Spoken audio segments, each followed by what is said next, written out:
ব্রহ্মর্ষি মহাসাধক দেওরাহা বাবার নামটি আজ বহু মানুষের কাছেই পরিচিত। আপনার প্রিয় এই সাধক অলৌকিক রহস্য ইউটিউব চ্যানেলে এর আগে 176, 177 ও 181 নম্বর এপিসোডে আপনি শ্রদ্ধেয় দেওরাহা বাবা ও তাঁর জীবনের নানা অলৌকিক কাহিনী শুনে বিস্ময়ে স্তব্ধ হয়েছেন। তবে আপনি অনুমান করতেই পারেন যে আজকের এই ভিডিওতে মাচান বাবা সম্পর্কে যেসব ঘটনা ও তথ্য এনেছি তা একেবারেই আলাদা ও সমানভাবে অলৌকিক বিস্ময়কর। আপনি জানেন কি, জরুরি অবস্থাকালে লোকনায়ক জয়প্রকাশ নারায়ণ 1984 সালে ভারতের স্বরাষ্ট্রমন্ত্রী সর্দার বুটা সিং কিংবা 1962 সালে চীন ভারত যুদ্ধের সময় লাল বাহাদুর শাস্ত্রী দেওরাহা বাবার কাছে কিভাবে অলৌকিক সান্নিধ্য পেয়েছিলেন? যদি দেওরাহা বাবা সম্পর্কে এইসব অলৌকিক রহস্যে ভরা ঘটনাগুলি আপনার কাছে অজানা থাকে, তবে আজকের এই ভিডিওটি প্রথম থেকে শেষ পর্যন্ত শুধু আপনার জন্যই রইল। কি ছিল অলৌকিক অত্যাশ্চর্য সেই সব ঘটনাগুলি জানতে হলে ও এই চ্যানেলে নতুন হলে এখনই সাবস্ক্রাইব করুন আমাদের সাধক অলৌকিক রহস্য ইউটিউব চ্যানেলটিকে।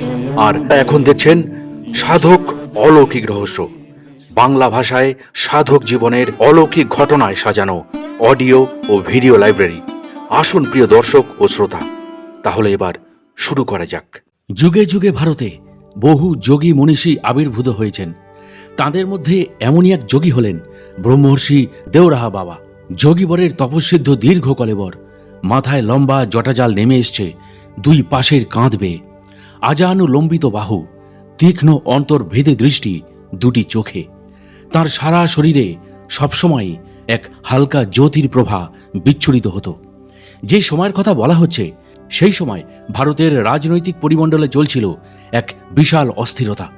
প্রধানমন্ত্রী ছিলেন শ্রীমতী ইন্দিরা গান্ধী। দেশে চলছে জরুরি অবস্থা। গ্রেপ্তার হয়েছেন বহু বিরোধী নেতা। তাদের মধ্যেই অনেকেই চলে গেছেন কালান্তরে। তাদের মধ্যে ছিলেন লোকনায়ক জয়প্রকাশ নারায়ণও। তিনি তখন রয়েছেন দিল্লির তিহার জেলে। সেখানে থাকতে থাকতেই জয়প্রকাশ নারায়ণ হঠাৎ করে অসুস্থ হয়ে পড়েন। তার দুটি কিডনি বিকল হয়ে পড়েছে। বিপর্যস্ত শারীরিক ক্রিয়া। তার অনুগামী, আত্মীয়, প্রিয় বন্ধুরা দিল্লির তিহার জেল থেকে তাকে বোম্বাই জাসলোক হাসপাতালে 22 নভেম্বর ভর্তি করলেন। কিন্তু তিনি একদমই চিকিৎসায় সাড়া দিচ্ছিলেন না। চিকিৎসকেরা জয়প্রকাশ নারায়ণের বাঁচার আশা প্রায় ছেড়েই দিয়েছিলেন। মৃত্যু মাথার কাছে জেনেও জয়প্রকাশ নারায়ণের দীর্ঘদিনের বন্ধু ও ছায়াসঙ্গী রামনাথ সিংহ কিন্তু আশা বা হাল ছাড়লেন না। তিনি একসময় ছিলেন বিহারের আইনমন্ত্রী। জয়প্রকাশ নারায়ণের প্রতি ছিল তার অকৃত্রিম অনুরাগ ও ভালোবাসা। তাকে সুস্থ করার সংকল্প নিয়ে তিনি রওনা দিলেন তার শেষ ভরসাস্থল উত্তরপ্রদেশের দেউরিয়া জেলার মইল গ্রামের উদ্দেশ্যে। দিনমণি সূর্য তখন অস্তাচলের পথে। রামনাথ সিংহ পৌঁছালেন গ্রামের সরজু নদীর তীরে। সেখানে গভীর অরণ্যের মধ্যে একটি উঁচু কাঠের মঞ্চে বিরাজ করছেন জ্যোতির্ময় এক যোগী পুরুষ। এই মহাপুরুষের নামই হল ব্রহ্মর্ষি দেওরাহা বাবা বা মাচান বাবা। এর অলৌকিক শক্তির বিষয়ে আগে থেকেই রামানন্দ অবগত ছিলেন। তাই অনেক আশা হৃদয় নিয়ে তিনি এসেছেন বাবার কাছে। দেওরাহা বাবাকে দেখেই অশ্রুরুদ্ধ কণ্ঠে নিবেদন করলেন তার কাছে আসার প্রকৃত কারণ। তিনি বিনীত হয়ে জানালেন জয়প্রকাশ নারায়ণের মরণাপন্ন অবস্থার কথা। যোগীবর তার সমস্ত কথা শুনে গম্ভীর হয়ে বললেন, বাচ্চা, যে প্রদীপের তেল নিঃশেষ হতে চলেছে তাকে কি জ্বালিয়ে রাখা সম্ভব? রামানন্দ উত্তর দিলেন, বাবা, তেল দিয়েই তো সেই তেলহীন প্রদীপকে জ্বালানো সম্ভব হয়। দেওরাহা বাবা বললেন, অবশ্যই সম্ভব হয়, তবে তার জন্য প্রয়োজন একজন মানুষের আয়ু, যে তাকে দিতে পারবে তার নিজের মূল্যবান জীবনের কিছুটা আয়ুর অংশ। দেওরাহা বাবার কথা শুনে রামানন্দ অত্যন্ত উৎসাহের সঙ্গে বললেন, আমার সমস্ত আয়ু আপনি নিয়ে নিন, আমি প্রস্তুত হয়ে আছি। জয়প্রকাশ নারায়ণের জন্য রামানন্দের দরদ যে কতটা যোগী পুরুষ তা আগেই বুঝেছিলেন, তাই নিরাশ করলেন না। দেওরাহা বাবা তাকে স্নেহের সুরে বললেন, বাচ্চা, অত নয়, তুই মাত্র 5 বছর দে, তাতেই হবে। রামানন্দ সানন্দে রাজি হয়ে গেলেন সেদিন। যোগীবর জয়প্রকাশ নারায়ণের নিরাময়ের জন্য কাজু, আখরোট, আমলকি ইত্যাদি নানা প্রসাদ তাকে দিয়ে বললেন, সবটা খাওয়াতে হবে কিন্তু, আর শেষে খাওয়াতে হবে এই আমলকিটি। সেই সঙ্গে তিনি বললেন, রামানন্দ, তুমি কিন্তু আর বোম্বাই যেতে পারবে না, তাই অন্য কারোর হাত দিয়ে পাঠাতে হবে এই মহাপ্রসাদ। সিদ্ধ যোগীর কথাই সেদিন সঠিক প্রমাণিত হল। দেওরাহা বাবার কাছ থেকে রওনা দিয়ে পাটনা ফেরার পথেই রামানন্দ অত্যন্ত অসুস্থ হয়ে পড়লেন। কোনো ক্রমে পাটনা ফিরে তাঁর এক বন্ধু নারায়ণ প্রসাদের মারফত সেই প্রসাদ তিনি পাঠিয়ে দিলেন অসুস্থ জয়প্রকাশ নারায়ণের কাছে। রামানন্দ বাবার কাছ থেকে প্রসাদ পেয়েছেন মঙ্গলবার, আর শনিবারের মধ্যে তাকে খাওয়াতে হবে, এই কথাটাই বলে দিয়েছিলেন যোগী দেওরাহা বাবা। মুম্বাই পৌঁছেই দুপুর 2:30টার মধ্যে নারায়ণ প্রসাদ হাসপাতালে চলে গেলেন। 16 তলায় জয়প্রকাশের কেবিনে প্রবেশ করে তিনি শিউরে উঠে দেখলেন জয়প্রকাশ নারায়ণের সমস্ত দেহ সাদা কাপড়ে ঢাকা, সমস্ত মুখ অস্বাভাবিক ফুলে উঠেছে। তবু তিনি নিরাশ হলেন না। তখন নারায়ণ প্রসাদ জয়প্রকাশ নারায়ণের ভারপ্রাপ্ত চিকিৎসক ডাক্তার এস.কে. মেহতাকে অনুরোধ করে সমস্ত ঘটনা জানিয়ে তাকে বললেন, দেওরাহা বাবার দেওয়া এই প্রসাদ যে কোনোভাবে তাঁর মুখে প্রবেশ করিয়ে দেওয়া দরকার। সব শেষে আমলকিটির ছোট অংশই মুখে দেবেন। নারায়ণ প্রসাদের কথা মতো প্রসাদগুলি রোগীর মুখে দিতেই ঘটে গেল আশ্চর্য এক পট পরিবর্তন। প্রায় মিনিট 15 পরে জয়প্রকাশ নারায়ণের নিথর দেহে দেখা দিল প্রাণের স্পন্দন। তার 2 চোখই মুদ্রিত, তবু অস্ফুট স্বরে কণ্ঠ থেকে কয়েকটি শব্দ বের হলো। বাবা কিভাবে জানলেন আমার এই অবস্থার কথা? দেওরাহা বাবার প্রসাদ খেয়ে 15 দিনের মধ্যেই জয়প্রকাশ নারায়ণ সম্পূর্ণ সুস্থ হয়ে উঠলেন। পরের ইতিহাস তো সবারই জানা। দেশের রাজনৈতিক পট পরিবর্তনে লোকনায়ক জয়প্রকাশ নারায়ণ বিশেষ ভূমিকা গ্রহণ করেছিলেন। তিনি হয়ে উঠেছিলেন এক মহানায়ক, সে কথা আলাদা। সময়টা 1984 সাল। তখন ভারতের স্বরাষ্ট্রমন্ত্রীর দায়িত্ব সামলাচ্ছেন সর্দার বুটা সিং। নর্থ ব্লকের কাজকর্ম সামলে নিজের ঘরে ফিরে একটু বিশ্রাম নিচ্ছেন তিনি। ঠিক সেই সময় ঝনঝন করে টেলিফোনটা বেজে উঠল। কাজকর্মের ফলে তিনি অত্যন্ত ক্লান্ত ছিলেন, তাই একান্ত অনিচ্ছা সত্ত্বেও তিনি তুললেন ফোনে রিসিভার। ওপার থেকে ভেসে এলো গুরুগম্ভীর কণ্ঠস্বর, আমি বাবা বলছি। সব শুনে তিনি হতবাক হলেন। কি বলবেন বুঝে উঠতে পারছেন না। সেই কণ্ঠ, বাচ্চা তোমায় কিছু লিখতে হবে, কাগজ কলম নাও। এমনভাবে বললেন যেন মনে হচ্ছে দেওরাহা বাবা তার সামনেই দাঁড়িয়ে আছেন। কাছে থাকা ডায়েরি নিয়ে লিখতে শুরু করলেন বুটা সিং। ইংরাজি হরফে লেখা শুরু করতেই দেওরাহা বাবা বলা থামিয়ে দিলেন। তিনি সর্দারজিকে বললেন, তুমি তো গুরুমুখী লিপি জানো, ওই ভাষাতেই লেখো। এই কথা শুনে সর্দার বুটা সিংয়ের সারা শরীর ঠান্ডার মধ্যেও ঘেমে নিয়ে উঠল। কি আশ্চর্য! বাবা জানলেন কি করে যে তিনি ইংরাজিতে লিখছেন? তাছাড়া বাবার আশ্রমে তো কোনো টেলিফোন নেই, ফোন তো দূরের কথা, সেখানে বৈদ্যুতিক আলো পর্যন্ত নেই। তাহলে একথা তিনি বলছেন কিভাবে? যাই হোক, দেওরাহা বাবা বা মাচান বাবার নির্দেশ মতো যথাযথভাবে সেদিনকার স্বরাষ্ট্রমন্ত্রী সর্দার বুটা সিং যথাযথভাবেই কিছু লিখলেন, কিছু প্রয়োজনীয় কথা লিখলেন। বাবার অলৌকিক শক্তির কথা এর আগেও তিনি শুনেছেন, কিন্তু ইচ্ছা থাকলেও কাজের চাপে এতদিন তার দর্শন করা সম্ভব হয়নি। যদিও প্রধানমন্ত্রী ইন্দিরা গান্ধী বাবার দর্শনে কয়েকবার গিয়েছিলেন, তবে সেদিনে বাবার সঙ্গে ফোনে বাক্যালাপের পর সর্দার বুটা সিং খুবই রোমাঞ্চিত হয়ে তাকে কয়েকবার দেখতে গিয়েছিলেন। তখন দেওরাহা বাবা বৃন্দাবনে অবস্থান করছেন। সেই বছর 5ই জুন অমৃতসর স্বর্ণমন্দির দখল নিয়েছে শিখ জঙ্গি খালিস্তানি বাহিনী। জঙ্গি মুক্ত করার জন্য চালানো হয় সেনা অভিযান। সেই অভিযানের নাম ছিল অপারেশন ব্লু স্টার। সেই অভিযানের প্রায় 2 সপ্তাহ বাদে নির্দেশ আসে প্রধানমন্ত্রী ইন্দিরা গান্ধীর কাছ থেকে। মিসেস গান্ধী বুটাজিকে বলেছিলেন, আপনি স্বর্ণমন্দির গিয়ে সরোজমিনে দেখা করার পর আমাকে রিপোর্ট দিন। তাই যাওয়াটা অত্যন্ত জরুরি ছিল। কিন্তু কেন্দ্রীয় সরকার চিন্তিত হোম মিনিস্টারের নিরাপত্তা নিয়ে, কারণ জঙ্গিদের খতম তালিকায় তার নাম একেবারে উপরের দিকে। বৃন্দাবনে গিয়ে বাবাকে দর্শন করে বুটা সিং বললেন সব কথা। দেওরাহা বাবা তাকে অভয় দিয়ে বললেন, বাচ্চা ভয় নেই, নির্ভয়ে যাও, আমি সর্বদাই থাকব তোমার সঙ্গে। নির্দিষ্ট দিনে 7 জনের একটি দল নিয়ে বুটা সিং গেলেন অমৃতসর স্বর্ণমন্দির দর্শনে। মন্দিরের দেওয়ালে দেওয়ালে তখনও রয়েছে বুলেটের দগদগে চিহ্ন। সদল বলে স্বর্ণ মন্দিরের সমস্ত স্থান ঘুরে দেখলেন তিনি। তারপর পর্যবেক্ষক দলের সকলকে নিয়ে একটি গ্রুপ ফটো তুললেন। তারপর নির্বিঘ্নে পাঞ্জাব ছেড়ে দিল্লি ফিরে এলেন। দিল্লিতে ফেরার 2 দিন পর একদিন বৃন্দাবনে গিয়ে অত্যন্ত অনুযোগের সুরে যোগী বাবাকে তিনি বললেন, বাবা আপনি কথা দিয়েছিলেন, আপনি আমার সঙ্গে স্বর্ণ মন্দিরে যাবেন, কিন্তু আপনি তো কথা রাখলেন না। আপনার ভরসাতেই তো আমি সমস্ত বিপদের ঝুঁকি নিয়ে স্বর্ণ মন্দির গিয়েছিলাম, অথচ আপনাকে একবারও সেখানে দেখতে পেলাম না। বুটাজির কথা শুনে দেওরাহা বাবা হেসে উঠলেন, বললেন, বাচ্চা, আমি তো তোমার সঙ্গে সঙ্গেই ছিলাম। বিশ্বাস হচ্ছে না তো?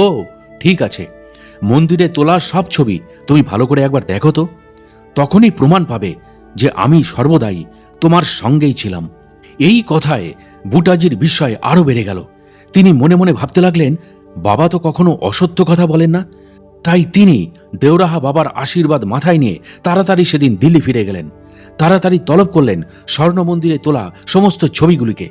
দুটি ছবি দেখে সেদিনের ভারতের স্বরাষ্ট্রমন্ত্রী সর্দার বুটা সিংয়ের চোখ একেবারে বিস্ফারিত হয়ে গেল।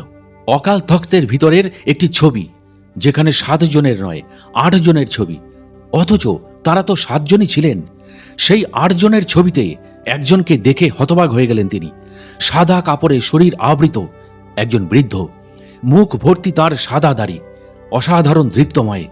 অস্পষ্টভাবে সর্দার বুটা সিংয়ের মুখ থেকে উচ্চারিত হল, এই বাবা, করুণাময় বাবা সেদিন সূক্ষ্ম শরীরে উপস্থিত থেকে আমাকে সমস্ত বিপদ থেকে রক্ষা করেছেন।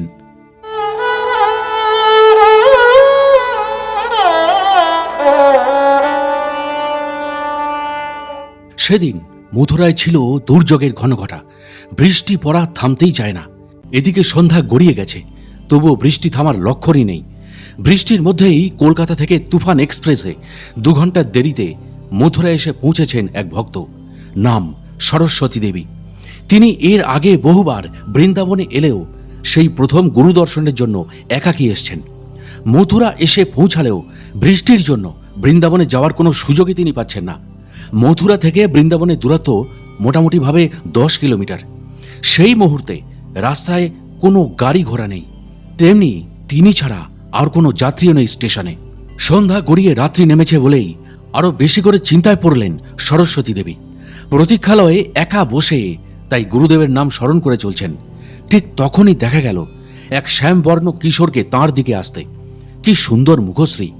তার কাছে এসে সুমিষ্ট গলায় সে সরস্বতী দেবীকে জিজ্ঞাসা করল, বৃন্দাবন যাবে নাকি? কিশোর ছেলেটির জিজ্ঞাসায় সচকিত হয়ে উঠলেন সরস্বতী দেবী। ভাবছেন, এইটুকু ছেলে এই ঝড় জলের মধ্যে কি নিয়ে যেতে পারবে? সন্দেহ হওয়ায় তিনি ছেলেটিকে জিজ্ঞাসা করলেন, তুমি কি ছিপিগুলি চেনো? বৃষ্টির মধ্যে যেতে পারবে তো? ছেলেটি আত্মপ্রত্যয়ের সঙ্গে বলল, হ্যাঁ মা, আমি ঠিক তোমাকে পৌঁছে দেব। ছেলেটির কথায় মুগ্ধ হয়ে সরস্বতী দেবী তাঁর রিকশায় উঠলেন, আর ছেলেটিও ঝড়ের গতিতে বৃন্দাবনের উদ্দেশ্যে এগিয়ে গেল। বৃন্দাবনে পৌঁছে গোবিন্দ মন্দির সংলগ্ন ছিপিগুলিতে, যেখানে পাণ্ডার বাড়ি, সেখানে রিকশা দাঁড় করালো। সরস্বতী দেবী ছেলেটিকে 11 টাকা দিলেন। ছেলেটিও কোনো কথা না বলে বরং আনন্দের সঙ্গেই সেদিন চলে গেল। ছেলেটি চলে যাওয়ার পর সরস্বতী দেবীর হঠাৎ মনে হলো, ঝড় জলের মধ্যে এতটা পথ রিকশা চালিয়ে এসেছে, টাকাটা বড্ড কম দেওয়া হয়ে গেল। সেই জন্য তিনি পাণ্ডাকে বললেন রিকশাওয়ালা ছেলেটিকে ডেকে নিয়ে আসার জন্য। কিন্তু পাণ্ডা রিকশাওয়ালা ছেলেটিকে কোথাও পেলেন না। সকলেই জানালো, কোনো অল্প বয়সী রিকশাওয়ালাকে তারা এই অঞ্চলে কখনো দেখেনি। সরস্বতী দেবীর সম্বিত ফেরে তারপর কে তাকে মথুরা স্টেশন থেকে উদ্ধার করে এই বৃন্দাবনের ছিপিগলিতে নিয়ে এলো এই দুর্যোগের রাত্রে? মথুরা বৃন্দাবন এর আগে তিনি অনেকবার এসছেন, কিন্তু কখনোই এই রকম সুন্দরকান্তি কিশোর রিকশা চালককে তিনি তো দেখেননি। তাহলে ছেলেটি কে? মাথার মধ্যে সব গোলমাল হয়ে যায়। সারা রাত নিদ্রাহীন চোখে থাকলেন তিনি। নানা ভাবনা তাকে গ্রাস করল। পরদিন পূবের আকাশে আলো ফুটতেই সরস্বতী দেবী বেরিয়ে পড়লেন মাচান বাবার আশ্রমের উদ্দেশ্যে। গুরুদেবের আশ্রম কোনো আধুনিক বিশ্রাম গৃহ নয়। যমুনার উত্তর পারে নদীর কুল ঘেঁষে 8 ফুটের একটি কাঠের মাচান, তার উপর খড়ের ছাউনি দেওয়া। সামনে বাঁশের বেড়া রয়েছে, অদূরে কয়েকটি খড়ের কুটির, সেগুলিতে থাকেন শিষ্য ও সেবকেরা। যে কোনো দর্শনার্থী দেখলেই মনে হবে এটি হলো প্রকৃত বৈরাগ্য দীপ্ত স্থান। যমুনার কেশি ঘাটে স্নান করে নদীর ওপর ভাসমান সেতু পেরিয়ে সরস্বতী দেবী দ্রুতলায় চলছেন তার গুরুর সান্নিধ্য লাভে। যমুনার কিনারে মেঠো পথ ধরে এগিয়ে যেতে যেতে ভাবছেন, এবারকার মতো একা তিনি আর কখনোই আসেননি। বাড়িতে দোল উৎসব হয়, গোবিন্দের সেবা পুজো না করে গুরু দর্শনের জন্য কাউকে না বলে একাই তিনি চলে এসছেন। এবার এই সব চিন্তা করতে করতে তার দুটি চোখই জলে ভরে ওঠে। মাচান বাবার কাছাকাছি এসে তিনি পড়েছেন। সামনেই দেখা যাচ্ছে মাচান বাবার মঞ্চ। হঠাৎ মেঘের গর্জনের মতো তিনি কণ্ঠ শুনতে পেলেন, হ্যাঁ মা, তুই এসে গেছিস? কান্না করছিস কেন? আমি তো তোর সাথেই আছি। হতবাক সরস্বতী দেবী। গুরুদেব তাকে দেখলেন না, অথচ জানতে পারলেন তার আগমন। এবার তার কান্নার বেগ যেন দ্বিগুণ হয়ে ওঠে। গুরুদেবের মঞ্চের পেছন দিক থেকে এবার সামনে এসে তিনি কান্না ভরা কণ্ঠে বললেন, বাবা, আমি যে একা। আশ্বাস দেন যোগীবর, আরে মা, কে বলে তুই একা? আমি তো সব সময় তোর সাথেই আছি। বুঝতে পারছিস না বুঝি? মথুরায় তুই যখন বিপদে পড়ে আমাকে নিগুড় হয়ে স্টেশনের প্ল্যাটফর্মে বসে ডাকছিলি, তখন কে তোর কাছে এসেছিল? কে তোকে পৌঁছে দিয়েছিল বৃন্দাবনে? চিনতে পারিসনি বুঝি? আরে গোবিন্দজি স্বয়ং তোকে পৌঁছে দিলেন। আমি যে তাকে বলেছিলাম তোর বিপদের কথা, তোকে এখানে নিয়ে আসার জন্য। তারপর সরস্বতী দেবীকে তিনি জিজ্ঞাসা করলেন, তুই বুঝতেও পারিসনি, চিনতেও পারিসনি রিক্সাওয়ালাকে, তাই না? আরে গোবিন্দজি শ্রীকৃষ্ণই তো তোকে নিজে সারথি হয়ে পৌঁছে দিয়েছে। তুই তো বড় ভাগ্যবান। এবার সব ঘটনা তার মনে পড়ে একে একে। ছেলেটিকে যেন তিনি ভুলতে পারছেন না। কি অপূর্ব দর্শন সেই কিশোর রিক্সাওয়ালার! সত্যি তো তাকে এই অঞ্চলে তিনি কখনো দেখেননি। আনন্দে, হর্ষে, পুলকে রোমাঞ্চিত হতে থাকেন সরস্বতী দেবী। চোখের জল সামলে তিনি প্রণাম জানান গুরুদেবকে। সত্যি আপনি ভক্তবৎসল। বৃন্দাবনেশ্বরের উদ্দেশ্যে করজোরে প্রণাম করে সরস্বতী দেবী বললেন, প্রভু, সত্যই তুমি ভক্তাধীন। ভক্ত লালবিহারীর বাড়ি নেপালের তরাই অঞ্চলে। প্রতি মঙ্গলবার সমস্ত বাধাকে উপেক্ষা করে তিনি ছুটে আসেন উত্তরপ্রদেশের মইল গ্রামে। সেখানেই অবস্থান করেন মাচান বাবা। তিনি তাকে মানেন জীবন্ত ঈশ্বর রূপে, ভক্তি করেন, ভালোবাসেন তাকে। তার নিজের জীবনটাও তো সেই মহা অবতারের জন্য উৎসর্গীকৃত হয়েছে। সেই জন্য প্রতি সপ্তাহের এই বিশেষ দিনে মাচান বাবার দর্শনের জন্য তিনি উন্মুখ হয়ে থাকেন। সময়টা জানুয়ারি মাস। উত্তরপ্রদেশে চলছে প্রবল শৈত্যপ্রবাহ। দিনের তাপমাত্রা 5 ডিগ্রিতে নেমে গেছে। লালবিহারী তার 15 বছরের নাতি রামনাথকে সঙ্গে নিয়ে চলেছেন দেউরিয়া রোডের উদ্দেশ্যে। উত্তরপ্রদেশ ও বিহারের সীমানা লাগোয়া মইল গ্রামের বাবলা গাছের গভীর বন। তবে আশ্চর্যজনক ঘটনা হলো, সেখানে বাবলা গাছগুলোতে কোনো কাঁটা হয় না। আর সেই গভীর বাবলা গাছের বনের মধ্যে অবস্থান করছেন শিবপ্রতিম মহাযোগী দেউরাহা বাবা। মহাযোগী অবস্থান করছেন 8 ফুট উঁচু একটি কাঠের মাচার উপর। উপরে বাঁশ, খড় আর লতাপাতার ছাউনি দেওয়া। যোগীবরের তপপুত দীর্ঘ কলেবর, মাথা থেকে মুখে নেমেছে জটাজুটো কেশ, আজানুলম্বিত বাহু, অন্তর্ভেদী তাঁর দৃষ্টি তার দুটি আয়তনায়নে। তাঁর শরীর ঘিরে উদ্ভাসিত হয় এক হালকা জ্যোতির বিচ্ছুরণ। মঞ্চের সামান্য দূরে লতাপাতায় দেওয়া একটি ছোট্ট কুটির, যোগীর যোগক্রিয়ার স্থান। সরজুর একটি শীর্ণ স্রোতা শাখা নদী পাশ থেকে বয়ে গেছে। এই শীর্ণ নদীটি বর্ষাকালে হয়ে ওঠে ভয়ঙ্কর। কাছাকাছি কয়েক মাইল এলাকা জুড়ে তখন দেখা দেয় প্লাবন। পথ, ঘাট, ঘর, বাড়ি, জঙ্গল সব থাকে সেই সময় সেই জলের তলায়। বহু বিষধর সাপের আশ্রয় হয়ে ওঠে ওই মাচানটি।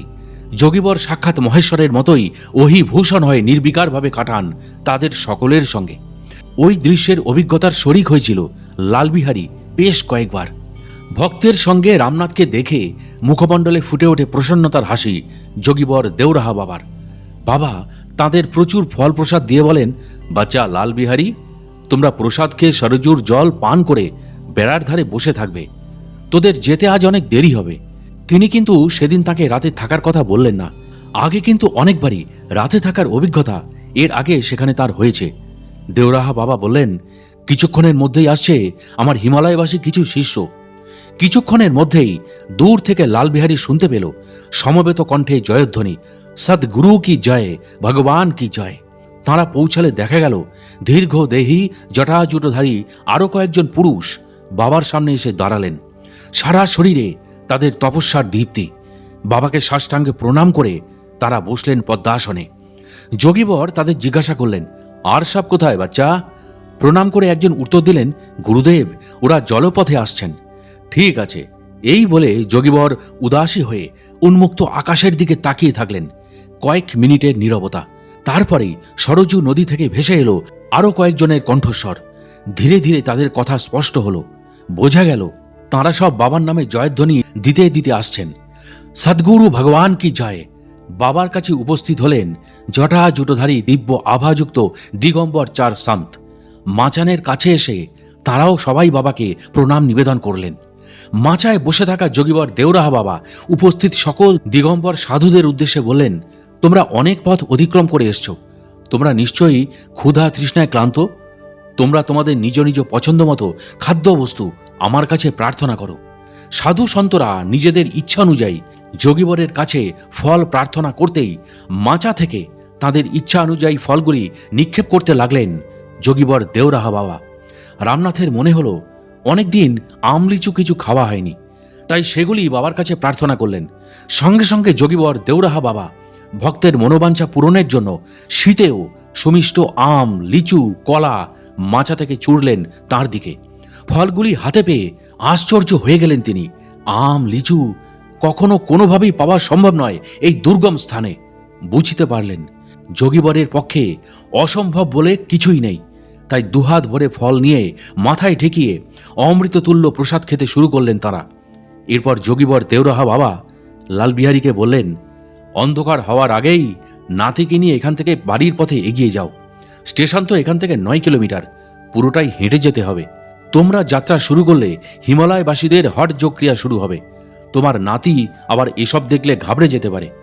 এর থেকে বোঝা গেল অমন উচ্চ কোটির সন্ন্যাসী হয়েও দেওরাহা বাবার সংসারের মায়া, মমতা ও সামাজিকতা কিন্তু মেনে চলতেন।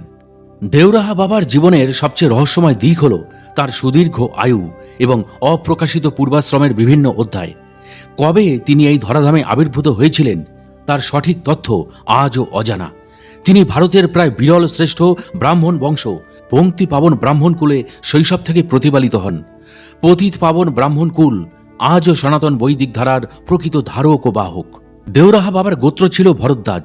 অল্প বয়সেই অসাধারণ মেধা বলে তিনি অধিগত করেন বেদ সহ স্বরদর্শন ও বিভিন্ন ধর্মশাস্ত্র। কৈশোর কালেই করেন গৃহত্যাগ, চলে যান হিমালয়ের অতি দুর্গম স্থানে, সাধারণ মানুষের দৃষ্টির বাইরে ঋষিভূমি জ্ঞানগঞ্জে। সেখানেই তিনি পারঙ্গম হন সর্বযোগবিদ্যায়। তারপর বিভিন্ন নির্জন গুহায় প্রায় অর্ধ শতাব্দী ধরে কঠিন তপস্যায় লাভ করেন ব্রাহ্মী স্থিতি। তার জীবন দীপ্যমান হয়ে ওঠে প্রত্যক্ষ অনুভূতিতে। দেওরাহা বাবা যে জ্ঞানগঞ্জে গিয়েছিলেন এ কথা জানিয়েছেন তার 2 শিষ্য পুরুষোত্তমাচার্য ও রাম সাকল দাসজি। এরা দুজনেই ছিলেন অযোধ্যাবাসী। মহামহোপাধ্যায় গোপীনাথ কবিরাজ তার জ্ঞানগঞ্জ গ্রন্থে স্বীয় গুরু স্বামী বিশুদ্ধানন্দ পরমহংসের জীবনী আলোচনাকালে এই স্থান সম্পর্কে যে পরিচয় ঘটিয়েছেন, এই সিদ্ধ যোগভূমি বিষয়ে তার সম্পর্কে কিছু ইঙ্গিত পাওয়া যায়। ভারতের প্রথম রাষ্ট্রপতি বাবু রাজেন্দ্র প্রসাদ ছিলেন দেওরাহা বাবার পরম ভক্ত। 1960 সালে প্রয়াগে তিনি দেওরাহা বাবাকে দর্শন করার পর এক সাক্ষাৎকারে বলেছিলেন তার পিতার সঙ্গে বাবার দর্শনে তিনি আসতেন। সেই সময় বাবাকে যেমন দেখেছিলেন এত বছর পরেও তার কোনো পরিবর্তনই হয়নি। বলা বাহুল্য রাষ্ট্রপতি বাবু রাজেন্দ্র প্রসাদের সময়ে তার নিজের বয়স ছিল 70। বাবার এক অন্যতম ভক্ত জগদীশ উত্তরপ্রদেশের জমিদার অর্থাৎ ঠাকুর বংশের সন্তান ছিলেন। তাদের পরিবার মতিমহল ঠাকুর বংশ নামে খ্যাত ছিল। তিনিও ঠাকুরের দর্শনে আসতেন। তিনি যখন প্রথমবার 1977 সালের মাঘ মেলায় দেওরাহা বাবার কাছে যান তখন তাকে দেখে বাবা বলে ওঠেন, আরে তুই রামপ্রসাদের বেটা জগদীশ না? জগদীশ ঘাড় নেড়ে সত্যতা স্বীকার করেন। এরপর তিনি বলেন রামপ্রসাদের বাবা রামহরস মতিমহল প্রাসাদ তৈরি করেছিলেন। তিনি আরও জানালেন রামহরস ও তার পিতা রামপ্রসাদ দুজনেই মোগল সম্রাট আওরঙ্গজেবের জহুরি ছিলেন। তারা উভয়ই আমার কাছে আসতেন। মোগল সম্রাট আওরঙ্গজেবের রাজত্বকাল ছিল 17 শতকের মধ্যভাগে। দেওরাহা বাবা যে সেই সময় ভক্তদের দর্শন দিতেন তা সুস্পষ্টভাবে বোঝাই যায়। প্রয়াগ থেকে প্রকাশিত সৎসঙ্গ পত্রিকায় শ্রী রাম অশ্বিনীর অনুসন্ধানমূলক প্রবন্ধ থেকে জানা যায় রামচরিত মানস রচয়িতা গোস্বামী তুলসীদাসের সঙ্গেও দেওরাহা বাবা বা মাচান বাবার সাক্ষাৎ হয়েছিল চিত্রকূটে। কালের হিসেবে সেই সময়টা ছিল 1573 সাল। সেই অনুসারে দেওরাহা বাবার বয়স দাঁড়ায় 400 বছরেরও বেশি। তিনি একবার তাঁর অত্যন্ত প্রিয় ভক্ত রামকৃষ্ণ প্রসাদ ও আরও কয়েকজন ভক্তদের উপস্থিতিতে তাঁর পরিব্রাজন সাধন জীবনের বিভিন্ন জায়গার অবস্থানের সময়ের কথা বলতেন। এ থেকেও তাঁর সুদীর্ঘ আয়ুর প্রামাণ্যতা অনুমান করা যায়। 50 বছর দেওরাহা বাবার কাটে হিমালয়ের বিভিন্ন গুহায়। স্থানগুলি ছিল কেদার বদ্রী ক্ষেত্র, উত্তর কাশী, নেপালের মুক্তিনাথ, হিমালয়ের কুলু, মণিকরণ, মণি মহেশ প্রভৃতি তীর্থস্থানে। 30 বছর ছিলেন পাঞ্জাবের এক মহাশ্মশানে। সেখানে একটি মৃতদেহে প্রাণদান করার পরই বহু মানুষ তার কাছে বিভূতির জন্য উপস্থিত হলে সেই স্থান ত্যাগ করে তিনি চলে যান অমরকণ্টকে। সেখানে একটি আমলকি বৃক্ষে তিনি এক নাগাড়ে 50 বছর তপস্যা করেছিলেন।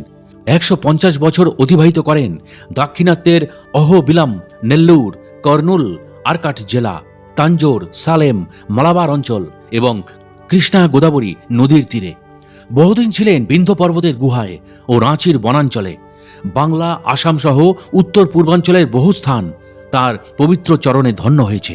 এছাড়াও দেওরাহা বাবা ভ্রমণ করেছেন পাকিস্তান, আফগানিস্তান, চীন সীমান্তবর্তী পার্বত্য প্রদেশ ও মায়ানমার নদীর কাছাকাছি অঞ্চলে। সারা ভারতে অঙ্কিত রয়েছে তাঁর পদচিহ্ন। সরজুর তটেও তিনি প্রায় 90 বছর ছিলেন। পরিব্রাজন ও তপস্যার সময় সমষ্টির যোগ বলে বহুলাংশে জানা যায় বাবার বয়স ছিল 400 বছর। কামাখ্যা মন্দিরের পূর্বতন প্রধান পূজারী ও বিহার সাধক সমাজের অধ্যক্ষ বটেশ মহারাজ জানিয়েছিলেন, বাবা তাঁকে কামাখ্যায় যেসব সাধক ও অঘরীর কথা বলেছেন তারা সকলেই ছিলেন সপ্তদশ শতকের। যোগী সিদ্ধ পুরুষ আপন ইচ্ছায় আয়ুকে নিয়ন্ত্রণ করেন। একমাত্র জনকল্যাণের উদ্দেশ্যেই এটা করে থাকেন সিদ্ধ পুরুষেরা। তাঁকে দেখে এটা সত্য প্রমাণিত হয়। এই প্রসঙ্গে বাবার বৈরাগী শিষ্য রামদাসজি 1990 সালে প্রকাশিত এক স্মৃতিচারণে বলেছেন, উড্ডীয়মান বদ্ধ মুদ্রারত যোগী ইচ্ছা মৃত্যুর অধিকারী হন। দীর্ঘ 700 দিন নিরবচ্ছিন্ন সাধনায় এই মুদ্রায় সিদ্ধ হওয়া যায়। তখন তার আয়ু বাড়ে প্রতিদিন 10 দিন অনুপাতে। এর ফলে আয়ু 250 বছর পর্যন্ত বৃদ্ধি করার ক্ষমতা লাভ করতে পারেন যোগী। দেওরাহা বাবা সেই মুদ্রা সিদ্ধির কারণে আয়ু বৃদ্ধির ক্ষমতায় অধিকারী হয়েছিলেন। দেওরাহা বাবা যে সত্যই শিব স্বরূপে অর্থাৎ মহেশ্বর অবস্থায় ছিলেন তার প্রমাণ পাওয়া যায় তার দীর্ঘকালের সেবক রাম সাকালজির একটি বিস্ময়কর তথ্য থেকে। জানা যায় দেওরাহা বাবা প্রতি শিবরাত্রিতে সাক্ষাৎ শিবরূপ ধারণ করতেন। রাত 9টা থেকে তার লম্বা জটা থেকে নিরন্তর জলধারা গড়িয়ে পড়ত। জল পড়া শেষ হতো ভোর 3টের সময়। জটা থেকে ঝরে পড়া জলে মঞ্চের নিচের মাটি ভিজে কাদায় পরিণত হতো। সেই দৃশ্য মেলায় আসা বহু ভক্ত দর্শন করে নিজেদের জীবনকে ধন্য করেছেন। ব্রহ্মর্ষি দেওরাহা বাবা সর্বদাই 8 ফুট উঁচু মঞ্চে থাকতেন। এই নিয়ে তাকে অনেক অজ্ঞ ব্যক্তির সঙ্গে সাধুরাও বিদ্রুপ করতে ছাড়ত না। একদিনের একটা ঘটনার কথা আপনাদের শোনাই। তখন তিনি বৃন্দাবনে, বাবার আশ্রমের সামান্য দূরে মাঠ বনে বাবার এক ভক্ত উত্তর ভারতের বিদগ্ধ সন্ত প্রভু দত্ত ব্রহ্মচারীর আশ্রম। সেখানে আয়োজন চলেছে সাধু ভান্ডারার। বৃন্দাবনের সমস্ত সাধু সন্ত সেই ভান্ডারায় আমন্ত্রিত। তাদের মধ্যে আছেন বৃন্দাবন রঙ্গনাথ বা রঙ্গজি মন্দিরের এক সাধুও। দেওরাহা বাবা উপস্থিত হলে নির্দিষ্ট সময়ের মধ্যেই তাঁর জন্য নির্মিত হয়েছে নতুন কাঠের একটি মাচা। বাবা এসে সেই মাচায় বসেছেন। তাঁরই সামনে ভূমিতে সার দিয়ে বসেছেন ভান্ডারার জন্য সাধু সন্তরা। বসেননি শুধু একজন, তিনি হলেন রঙ্গজি মন্দিরের সেই সাধু। তিনি ভাবছিলেন এটা কি ধরনের অভব্য আচরণ। এর আগে এমনটি তিনি কখনো দেখেননি, যেখানে সমস্ত সাধু সন্তরা মাটিতে বসে আছেন আর দেওরাহা বাবা মঞ্চের ওপরে। এই ধরনের দৃশ্য কখনো দেখেননি কোনো সন্ত সমাজের ক্ষেত্রেও। তাঁর গুরুদেব 1008 জগৎগুরু রঘুনাথ আচার্য মহারাজ যথেষ্ট সুনামের অধিকারী হয়েও তিনি নিশ্চয়ই এটাকে সমর্থন করবেন না। তাঁরও প্রায় 1 লাখ শিষ্য, কই তার তো এই ধরনের দিমাগ নেই। অন্তর্যামী যোগী পুরুষের কাছে কিছুই তো অধারা থাকে না। দেওরাহা বাবা তাকে ডেকে পাশে বসিয়ে শুরু করলেন আলোচনা। সাধু কিন্তু এতেও তার মনোভাবে অনড় রইলেন। তিনি ভান্ডারার খাদ্য গ্রহণ করলেন না। রাত তখন 9টা। শেষ হয়েছে সাধু ভান্ডারা। রাত 11টায় দেওরাহা বাবা বার্তালাপ করলেন সেই সাধুর সঙ্গে। ঠিক সেই সময় একটি মোটর গাড়ি এসে থামল দেওরাহা বাবার আশ্রমের কাছে। গাড়ি থেকে নামলেন এক বৈষ্ণব মহন্ত। সঙ্গী পার্ষদরা কেউ মাথা রূপার ছাতা ধরলেন, কেউ শুরু করলেন চামর দোলানো। মহন্তজি অবশ্য এসব করতে একেবারেই বারণ করলেন তাদের। দেওরাহা বাবা দূর থেকে দেখলেন সব। দেখে মহন্তজিকে মঞ্চের সামনে আসতে বললেন। মহন্তজি মঞ্চের সামনে এসে ভূমিতে সাষ্টাঙ্গে প্রণাম নিবেদন করলেন। তারপর মাটিতে বসেই শুরু করলেন কথাবার্তা। এই সব দেখে রঙ্গজি মন্দিরের সাধুটির চক্ষু স্থির। তিনি তখন বিস্ময়ে হতবাক হলেন।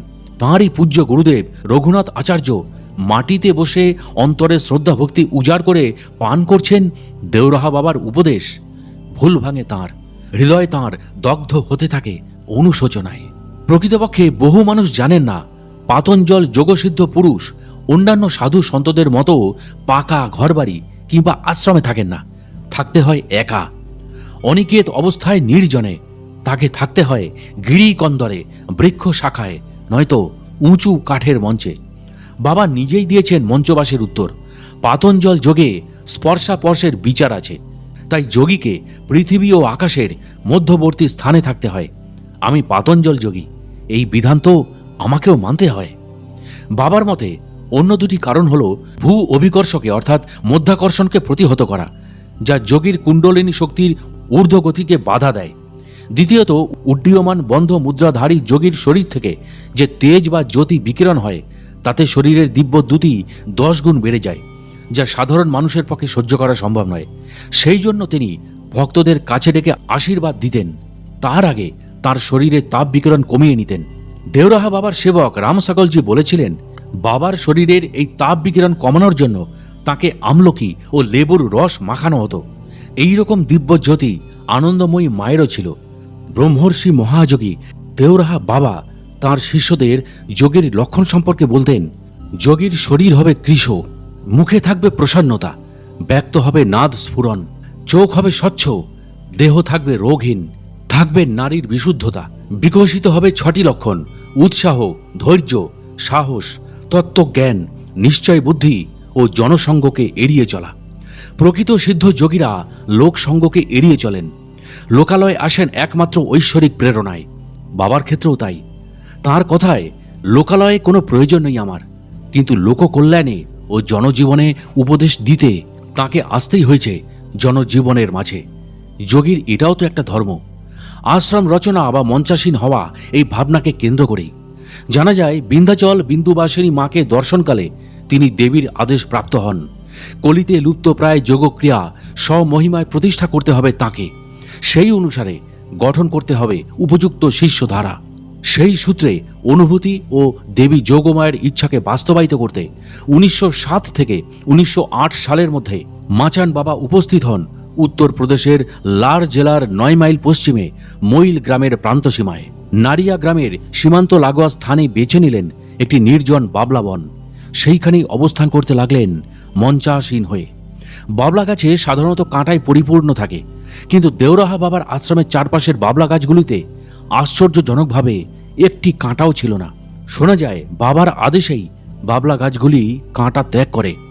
ঐতিহাসিক ও পৌরাণিক সূত্রানুসারে দেউরিয়ার প্রাচীন পরিচিত ছিল দেবারণ্য নামে। লার রোড স্থান বাবার কথা অনুসারে ছিল ব্রহ্মর্ষি বরিষ্ঠের আশ্রম ও ভগবান শ্রীরামচন্দ্রের অযোধ্যার রাজ্যভুক্ত। বরিষ্ঠ আশ্রমের পালিত গাভীদের গোবরকে বলা হতো লার। সেই থেকেই এই স্থানের পরিচিতি লার ক্ষেত্র হিসাবে। বর্তমানে এটাই লার রোড। বিন্ধ্যাচলে বাবার একটি আশ্রম আছে। আশ্রম সূত্রে জানা যায় যে দেওরাহা বাবা এখানে দীর্ঘদিন তপস্যারত ছিলেন। আশ্রমটি দিগম্বর যোগীদের তপস্যার স্থল। সেই আশ্রমের নাম নাগাকোঠি। নাগাকোঠি আশ্রমটি বহুবার সংস্কার হয়েছে। বাবার আদেশে সেটি গো সেবা কেন্দ্রে পরিণত হয়। তবে পুরনো আরণ্যক পরিবেশটা কিন্তু আগের মতোই আছে।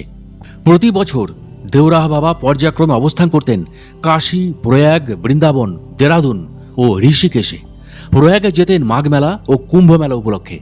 হরিদ্বারে থাকতেন শুধু কুম্ভ মেলার সময়। বৃন্দাবনে আসতেন প্রভুদত্ত ব্রহ্মচারীর আন্তরিক আগ্রহে 1965 সালে। 1967 থেকে 1990 সালে মহাসমাধির দিন পর্যন্ত দেওরাহা বাবা বৃন্দাবনেই ছিলেন। তাঁর দর্শনে সকলের মধ্যে অনুভূত হতো এক অনাবিল আনন্দ। দর্শনে পেতেন শান্তি। সকলেরই মনে হতো তাঁর করুণাধারা প্রবাহিত হচ্ছে সর্বত্র। সকল ধর্মের মানুষই তাঁর কাছে আসতেন। সকলকেই তিনি দেখতেন নিজের উপাস্য দেবতা রূপে। তিনি নিজেও বলতেন, আমার দর্শনে ও দৃষ্টিতে জীবের কল্যাণ। বলতেন, জীব অনাদিকাল থেকে ঈশ্বর বিমুখ, তাদেরকে ঈশ্বরের কাছে পৌঁছে দেওয়াই আমার মহান ব্রত।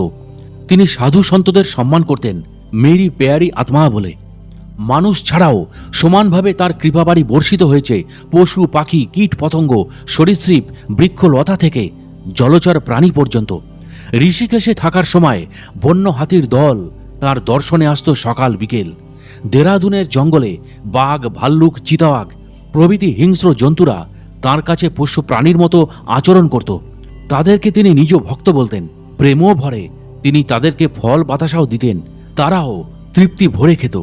বিস্ময়কর ছিল দেওরাহা বাবার ভাষাজ্ঞান। হিন্দি, ভোজপুরি ছাড়াও সংস্কৃত, উর্দু, ফার্সি, ইংরাজিতেও ছিল তার সমান আধিপত্য। প্রয়োজনে তিনি বিদেশি ভাষাতেও কথা বলতে পারতেন।